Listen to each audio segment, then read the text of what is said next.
Hi guys, welcome back to my channel. If you're new here, welcome. On this channel we post writing tips, unboxings, book hauls, book reviews and the occasional vlog. And today I have a book tag for you and it is the New Year book tag. I have culminated a few different New Year's book tags. I'll pop links below to the originals, but I've sort of chosen my favourite questions from the past 2 years where I've done New Year's book tags. And I also added a few of my own as well. First of all, Happy New Year everyone. It is now 2025 and we got some book discussions to go through. I have 10 questions in this year's New Year's book tag, so let's get started. Before we do those, don't forget if you like what you see to subscribe to this channel. Your continuous support means a lot, so thank you guys so much. Question 1. How many books am I planning to read for 2025? Now for 2024, my goal was 24 books and I have actually ended up reading 40 plus books for 2024. So I kicked that goal in that butt, but I can't decide because I don't want to over push myself to read more because I read books at the pace I'm happy to read them. Obviously if I have smaller books, they're going to be a lot quicker than if I read a big chunky one. So I don't want to make this a chore to hit this goal. But because I did 24 for 2024, I thought it would be good to do 25 for the year of 2025. Is that a bit easy? Possibly. Am I planning to read some big books this year? Probably. The big books will slow me down. So for 2025, I'm going to put my reading goal as 25 books. Question 2. Name 5 books I want to prioritise reading this year. Under the Whispering Door by T.J. Klune. This book my sister gave me after she finished reading it, I believe. And I've just had it for a few years now and haven't read it. And I know T.J. Klune is supposed to be really good. So I would like to read it this year. Let me read you guys the blurb. Welcome to Charon's Crossing. The tea is hot, the scones are fresh, and the dead are just passing through. When a reaper comes to collect Wallace from his own sparsely attended funeral, Wallace is outraged. But he begins to suspect she's right, and he is in fact dead. Then when Hugo, owner of a most peculiar tea shop, promises to help him cross over, Wallace reluctantly accepts the truth. Yet even in death, he refuses to abandon his life, even though he's spent all of it working. But as Wallace drinks tea with Hugo and talks to his customers, he wonders if he'd been missing something. The feeling grows as he shares jokes with the resident ghost, manifests embarrassing footwear and notices the stars. So when he's given 1 week to pass through the door to the other side, Wallace sets about living a lifetime in just 7 days.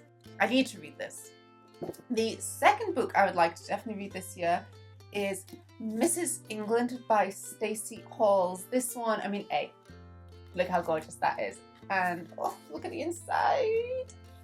I believe it's also signed.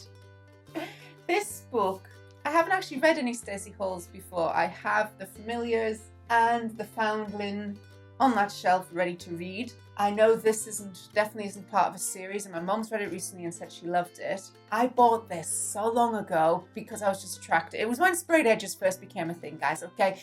I was very hyped up on sprayed edges. I grabbed it without really knowing anything about Stacey Halls. So I would like to read this one this year. I'll read you guys the blurb now. Something's not right here. I was aware of Mr. Booth's eyes on me, and he seemed to hold his breath. What do you mean, in the house? With the family? West Yorkshire, 1904. When newly graduated nurse Ruby May takes a position looking after the children of Charles and Lillian England, a wealthy couple from a powerful dynasty of mill owners, she hopes it will be the fresh start she needs. But as she adapts to life at the isolated Hardcastle house, it becomes clear there's something not quite right about the beautiful, mysterious Mrs. England. Distant and withdrawn, Lillian shows little interest in her children or charming husband, and is far from the angel of the house Ruby was expecting. As the warm, vivacious Charles welcomes Ruby into the family, a series of strange events forces her to question everything she thought she knew. Ostracized by the servants and feeling increasingly uneasy when her sister stops writing with news from home, Ruby must face her demons in order to prevent history from repeating itself. After all, there's no such thing as the perfect family, and she should know. Simmering with slow-burning menace, Mrs. England is a portrait of an Edwardian marriage, weaving an enthralling story of men and women, power and control, courage, truth, and the very darkest deception. Set against the atmospheric West Yorkshire landscape, Stacey Hall's third novel proves her one of the most exciting and compelling new storytellers of our times. Doesn't that sound amazing? I don't know why I haven't read it yet.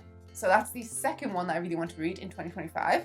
The third book is Spin the Dawn by Elizabeth Lim. Now, if you're not new here, or if you are, I'll put a link above to my reviews of the Six Crimson Cranes duology and also the prequel that came out, Her Radiant Curse. I loved those books. The second, Dragon's Promise, I ummed and ahed until I read Her Radiant Curse and then things sort of clicked into place, and now I'd like to reread that. But this is another one of Elizabeth Lim's books, and I would like to read it this year. I haven't had this on my shelf as long as the other two, but I have definitely had it on for a while, and it's going to be such a quick, easy read, so I'd just like to read it. It is a duology as well. I want to read it to see if I would want to read the full duology or not. Let me read you guys the blurb. A tailor in disguise, 3 legendary dresses, the competition of a lifetime. On the fringes of the Great Spice Road, Maya Tamarin dreams of becoming the greatest tailor in the land, but as a girl, the best she can hope for is to marry well. Then a royal messenger summons her ailing father to court, and Maya seizes her chance. Disguised as a man, she travels to the summer palace in her father's place to compete for the emperor's favour and the coveted position of imperial tailor. If Maya's ruse is discovered, her life will be forfeit. If she wins, she will achieve her greatest dream. Yet nothing could have prepared her for the challenge ahead, to sew 3 magic gowns for the emperor's bride-to-be, one from the laughter of the sun, one from the tears of the moon, and one from the blood of stars. Accompanied by the mysterious court enchanter whose piercing eyes seem to see straight through her disguise, Maya's journey will take her to the far reaches of the kingdom, seeking the sun, the moon, and the stars, and finding more than she ever could have imagined. It kind of reminds me a little bit of Daughter of the Moon Goddess by Sue Lynn Tan. It feels like it's going to be very celestial, very magical, and again, a very easy read. I don't know why I haven't read it yet, so that's number 3. Number 4 is Clara and the Sun by Kazuo Ishiguro. This, again, I've had on my shelf probably since we moved back to the UK and I really got into Japanese translated literature, and I just haven't read it yet. I've been distracted by all the ones with cats on it. Who knew that could happen? But this book I got in Toppins in Bath, and it just looks gorgeous. I've heard reviews from this. Some people absolutely love it, some people aren't so sure. Apparently it's a very people-watching read, but that's what I like about Japanese translated literature, is it's slow but also weirdly cozy and fulfilling at the same time. I don't know, it's like putting on a blanket reading these books, so I want to read this year. Let me read you guys the blurb. The sun always has ways to reach us. From her place in the store, Clara, an artificial friend with outstanding observational qualities, watches carefully the behaviour of those who come in to browse, and of those who pass in the street outside. She remains hopeful a customer will soon choose her, but when the possibility emerges that her circumstances may change forever, Clara is warned not to invest too much in the promise of humans. In Clara and the Sun, Kazuo Ishiguro looks at our rapidly changing world through the eyes of an unforgettable narrator to explore a fundamental question: what does it mean to love? So it kind of sounds like it might be not a robot romance, but maybe a friendship romance, that kind of thing. It sounds heartwarming. I guess if it is from the eyes of a robot or a doll or something, then that's why it's going to be very people-watchy. But I'm looking forward to that. And the final book that I really want to read in 2025 is Vulnerable Voices by Owen B. Lewis. So Owen runs the book club that I am in here in my hometown, and he is also an author, and he has written 2 books with a 3rd on its way. I bought this when I first met him in independent bookshop Bookish here in Abergavenny, and he signed it for me. Of course, this was before I was in his book club. He signed it for me, and Matt has read it, and I still haven't read it, so sorry, Owen. I will read this one this year. Let me read you guys the blurb. Yorkshire boy Ellis is at a crossroads. Having finished school and been dumped by the girl he thought was the love of his life, he doesn't know what he wants to do next. When he accidentally walks into a volunteer position at a hub for adults with mental illness and learning difficulties, Ellis doesn't expect to stay long. But relationships here go deep, and soon Ellis finds himself caught up in a never-ending swirl of friendships, enmities, sexual awakenings, emotional journeys, and cool new music. Will he survive intact? I do know that Owen has worked within the community, so I'm excited to read this, especially for his insight into working with those with disabilities and in homes. I will read this one. Question 3. Is there a series you would like to read this year? Is The Strawberry Thief by Joanne Harris. Now, if you're not new to this channel, you'll know from my TBR vlog. There's a link above me now if you haven't seen that. This book tricked me. All right, this is part of a series. There is nothing on the back that makes this seem like it's part of a series. This is book 4, I believe, in the series. So not only do I want to read The Strawberry Thief, this means that I need to set up a library card, and I would like to read 1, 2, and 3, and then get to this book this year. So that is a major goal. Let me read you guys the blurb of this one. Faith, Secrets, Magic. What will the wind blow in today? Bian Rocha has settled down. Lansquenet Sultan's, the place that once rejected her, has finally become her home. With Rosette, her youngest child, she runs a chocolate shop in the square, talks to her friends on the river, is part of the community. Even Reynard, the priest, has become a friend. But when old Narcisse, the florist, dies, leaving a parcel of land to Rosette and a written confession to Reynard, the life of the sleepy village is once more thrown into disarray. And when a mysterious new shop with a strange appeal of its own opens, it heralds a change of confrontation, a turbulence, even perhaps a murder. Now that you know that's part of a series, the bit about has settled down, I guess could tell you it's a series, but it doesn't really tell me it's in a series. So yeah, that one. We're going to get to it this year. Number 4. Name a non-book related goal for 2025. And I have said 3 if possible. Goal 1 is to actually go on holiday, and I don't mean to go abroad. I did live abroad for 6 years. I've done a lot of traveling, but for the last 2 years, maybe more, I haven't really been on holiday. I've had weeks off work where I've just done house chores and renovation, or I've gone to visit family, but I haven't just had a holiday. So this year, one main goal is to actually have a week's holiday. The second goal is to enjoy mine and Matt's wedding. We are getting married this year in May, and if you're not new here, you might know in 2023 I got really ill and I started suffering from panic attacks and anxiety. I'm now on sertraline, I have counselling, I journal, I do all the things, and I'm feeling a lot better. But because of all of that, the whole planning for the wedding has been a lot for me, and I've actually horribly dreaded a lot until I got onto sertraline. Now I feel a lot better about it and I am looking forward to it.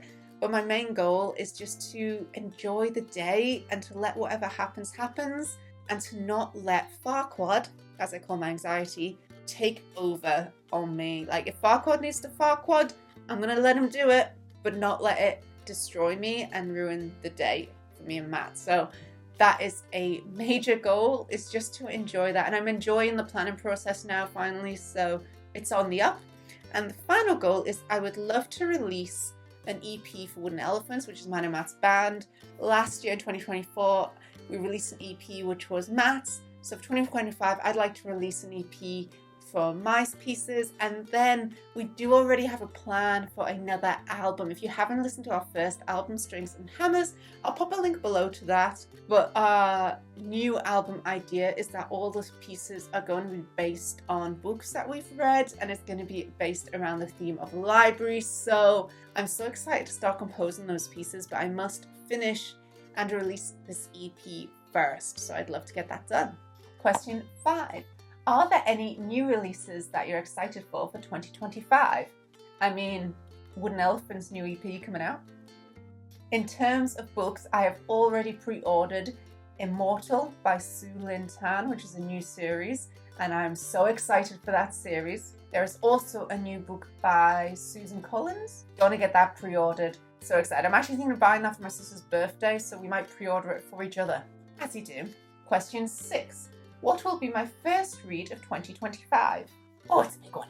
The Last Hero by Terry Pratchett. This is my next Discworld book in the Discworld series. If you're not new here, you'll know I'm reading the Discworld series by Terry Pratchett in order, and this is my next one. So this will likely be my first read of 2025. I know it should be one of those 5 books that I showed you, or the first book in the Joanne Harris series, but it's going to be this instead. Let me read you guys the blurb. He's been a legend in his own lifetime. He can remember the great days of high adventure. He can remember when a hero didn't have to worry about fences and lawyers and civilization. He can remember when people didn't tell you off for killing dragons. But he can't always remember these days where he put his teeth. He's really not happy about that bit. So now, with his ancient sword and his new walking stick and his old friends, and they're very old friends, Cohen the Barbarian is going on one final quest. It's been a good life. He's going to climb the highest mountain in the Discworld and meet his gods. He doesn't like the way they let men grow old and die. It's time, in fact, to give something back. The last hero in the world is going to return what the first hero stole, with a vengeance. That'll mean the end of the world if no one stops him in time. Someone is going to try, so who knows who the last hero really is. It is an illustrated Discworld book as well, so how cool is that? I'm looking forward to this. Question 7. What's the book you've had forever that I should read this year? Now, for this question, I know a lot of the 5 books that I have said I need to read this year are ones I've had forever. After that TBR vlog, guys, I'm really trying to get through the TBR, especially of older books. So for this one, I really want to read Blossoms and Shadows by Leanne Hearn. I read a trilogy by Leanne Hearn. I'll pop the name below, just I can't remember what it is right now, and it's over there. Amazing trilogy. I absolutely adored it. And I found this in a charity shop, Oxfam apparently, and I just need to read it. I don't know why I haven't, like with all of these books. So let me read you guys the blurb. Japan, 1857. An age of unrest and turbulence. As new beliefs clash with long-held traditions, caught in the middle is Tsuru, a young woman who dreams of being a doctor. But in 19th century Japan, she can only follow the wishes of her father. While he allows her to study medicine, he also expects her to marry. But in doing so, Tsuru must betray what is truly in her heart. An epic tale of forbidden love and war from the author of the multi-million copy selling Tales of the Otori. Tales of the Otori is the trilogy. It told me on the back. Question number 8. Do you want to try any new reading habits for 2025? Now, I'm going to class this as a reading habit, but next week you guys will see this. I'm going to start doing a quarterly TBR of 3 books that I would like to read that quarter. Also in that will be a book club book and the next Discworld series book. That video is coming out next week, so you guys will see my first one of this. I'd like to see if that helps me to get through the TBR a bit quicker, but also to vary what I'm reading. I've made a TBR prompt jar, and I have to choose a book for that TBR using that prompt, so it could be quite fun. I'm going to give it a try. Do comment on the TBR videos if you enjoy those, so I can see if I should try it again next year as well. But that's my new one for new habit I'm going to try out for 2025. Question 9. Are there any genres or categories of books you'd like to expand more this year? Now, I would love to expand my LGBTQ plus books, because I've started reading a few, which you will have seen in 2024. I reviewed 2 LGBTQ plus romances. I've also read a few other books. I have a few more reviews coming out this year, and I'm just absolutely adoring them. I love the inclusiveness of the authors of these books, and the issues that they tackle are so real, but also done in such a way of understanding, and I just absolutely adore them. They make me feel really hopeful for the future, and also you learn from them, and it makes a lot of things make sense, and I just think those books deserve the push to be sold widely and to be devoured by a lot more readers. So if you guys know any authors of the LGBTQ plus community or any books which go into those areas, then do comment down below. I adored Bridget Collins' The Binding, In Memoriam, fantastic. Cemetery Boys, oh my heart. that was beautiful. So yeah, do let me know if you know any, but I would love to read more from that general area. And finally, question 10. Are there any genres or categories of books that I would like to read less of for 2025? Now, this may shock you. I would like to read less Japanese translated literature, specifically ones sold with cats on the covers. And to be even more detailed, ones that are full of short stories. A full book like Clara in the Sun, fine. I've just read so many short stories that are Japanese translated literature, and though they are absolutely beautiful, and I do love reading it, these are things like Before the Coffee Gets Cold, What You Are Looking For Is in the Library.